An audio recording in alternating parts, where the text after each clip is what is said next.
The story of St. Patrick's Day began so long ago. The lyrics in this song will tell you all you need to know. The 17th of March is when this joyous holiday is celebrated happily with colorful parades.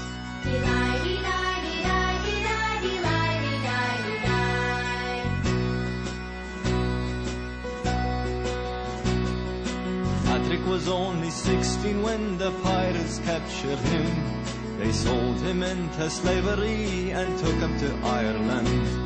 He kept the faith and made his escape when he was 22, and made it back to Britain. 'Twas the only home he knew.